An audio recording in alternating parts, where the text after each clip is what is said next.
দেখো বন্ধুরা, আজকে একটা ইউপির রেসিপি নিয়ে হাজির হয়ে গেলাম। যেহেতু আমি ইউপিতে থাকি, তো আলু টমাটার। দেখো, প্রথমে এই আলু সিদ্ধ করে রেখেছি আর রেখেছিলাম কেটে টমাটার কুচি। তো এই রেসিপিটা নিয়ে বেশি কিছু দরকার পড়ে না, পেঁয়াজ রসুনের কোনো দরকারই পড়ে না। এই যে একটু কাঁচা লঙ্কা আর একটু ধনেপাতা কুচি আর এই টমাটার কুচি। আর মশলাতে দেবো জিরে গুঁড়ো, ধনিয়ার গুঁড়ো দেবো না যেহেতু এই ধনেপাতা দিচ্ছি, আর লঙ্কার গুঁড়ো, ব্যাস। দেখো, এই রেসিপিটা প্রথম যখন আমি ইউপিতে এসেছিলাম তখন এই পাশের বাড়ির কাকিমার কাছে এই রেসিপিটা শিখেছিলাম। তো চলো বন্ধুরা, আলুটা ছাড়িয়ে নিই। দেখো বন্ধুরা, এরকম আলু আর টমেটোর তরকারি আমাদের পশ্চিমবাংলায় করে, কিন্তু এরকমভাবে করে না যে ইউপিতে যেরকম হয় সেরকমভাবে করে না। আমিও প্রথমে অবাক হয়ে গেছিলাম যে কেমন তরকারি করে, এটা দেখি এবার কাকিমার কাছে আমি তারপর শিখলাম তরকারিটা। বন্ধুরা, সিদ্ধ করা আলুটা আমি ঠিক এরকমভাবে টুকরো টুকরো করে নেব। ঠিক এরকম এরকম থাকবে দেখতে, ঠিক এরকম লাগবে। দেখ, এরকম টুকরোর মতো লাগবে। হ্যালো, তো রেসিপিটা আমি শুরু করি। দেখো বন্ধুরা, আমি এই রান্নাটা সরষের তেল দিয়ে করবো। আর এই আলু টমেটোর তরকারিটা না বেশিরভাগ শীতকালেই হয়, কেন ওই শীতকালে টমেটোর খুব ভালো পাওয়া যায় আর লাল লাল টমেটোর পাওয়া যায় খুব। এই রান্নাটার লাল টমেটোর খুব ভালো লাগে, কাঁচা টমেটো ভালো লাগে না। লাল টমেটো দিয়ে তরকারিটা যদি করো না, খুব ভালো লাগে। আর এর মধ্যে তুমি মটরশুঁটি দিতে পারো, আমি মটরশুঁটি দিইনি, কেন মটরশুঁটি এই সময় আমার কাছে ছিল না, এই কারণে দিইনি।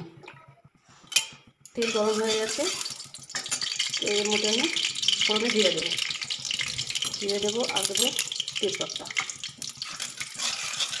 দেখো বন্ধুরা, একটু আদা থেতো করে দিয়েছি। নিরামিষ তরকারিতে আদা থেতো করে দিলে খুব ভালো লাগে খেতে। এরপরে দেবো এই টমেটোর কুচিগুলো দিয়ে দেবো, একটু নেড়ে টেড়ে নেবো। তারপরে টমেটোর উপরে একটু স্বাদ অনুসারে লবণ দেবো। টমেটোগুলো মেলানো যাবে, আবার একটু নাড়াচাড়া করি। তোমরা কি আমার মতো এরকমই করো রান্না? এই দেখো, আলু টমেটোটা ঠিক এরকম করে করো তো জানিও বন্ধুরা, ঠিকই। আমার না মাঝে মাঝে হিন্দি ওয়ার্ড বেরিয়ে যায়, কেন আমি উত্তরপ্রদেশে থাকি। তো সবার সঙ্গেই আশপাশে সবার সঙ্গে আমার হিন্দি কথা বলতে হয়, কেবল বাড়িতে মেয়েদের সঙ্গে একটু বাংলা কথা বলি। তা মাঝে মাঝে আমি যখন ভিডিও করি এই রেসিপি ভিডিও, তখন না আমার মুখে হিন্দি ওয়ার্ড বেরিয়ে যায়। দেখো, তারপর কাঁচা লঙ্কা কুচিগুলো দিয়ে দিলাম। এরপরে দেবো হলুদ গুঁড়ো আর দেবো জিরা গুঁড়ো। এখানে ধনিয়া গুঁড়ো ব্যবহার করবো না। দেখো বন্ধুরা, শুকনো লঙ্কাও ব্যবহার করে নিই। তো শুকনো লঙ্কা বলতে কাশ্মীরি মির্চ পাউডারটা ব্যবহার করলাম রঙটা নিয়ে আসার জন্য। আমি কাঁচা লঙ্কা দিয়ে রান্নাটা করলাম। মাটনটা বেশি গলে গেলে ভালো লাগবে না। আমি আদা এরকম গলে গেছে, আদা পুরোটা গলে গেছে, এরকম হলে তরকারিটা ভালো লাগে না। আমি ঠিক এরকম বানাবো যে টমাটনটা একটু সফট হয়ে গেছে, তখন আমি আলুগুলো দিয়ে দেবো। দেখো বন্ধুরা, এই যে আলু সিদ্ধ করে টুকরো করে রেখেছি না, এগুলো আমি এখন দিয়ে দেবো।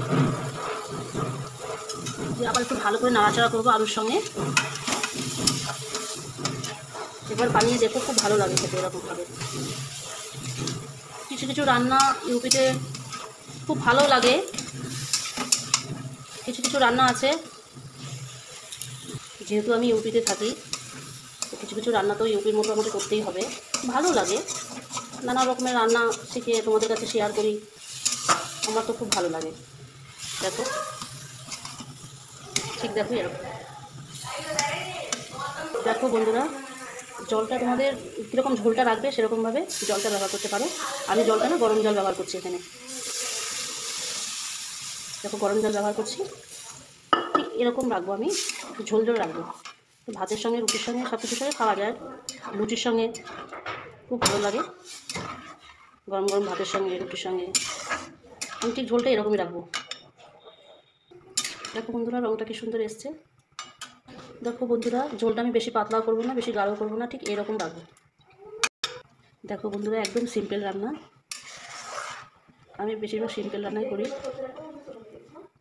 একটু সময়ের অভাব, তার মধ্যে সিম্পল রান্নাই ভালো, শরীর সুস্থ থাকে। দেখো বন্ধুরা, তরকারিটা ফুটে উঠেছে, তো এর মধ্যে আমি ধনেপাতা ছড়িয়ে দেবো। ধনেপাতা দিয়ে একটু ফুটতে দেবো। সহজ না রান্নাটা, খেতেও খুব টেস্টি। টমেটোর, পাকা টমেটোর, আর মশলাও বেশি দরকার পড়ে না, এতে খুব কম সময়ের মধ্যে তৈরি হয়ে যায়। তো বন্ধুরা, এই রান্নার রেসিপিটা তোমাদের যদি ভালো লেগে থাকে তাহলে একটা লাইক করুন। দেখো উপর থেকে একটু ধনেপাতা ছিটিয়ে দিলাম।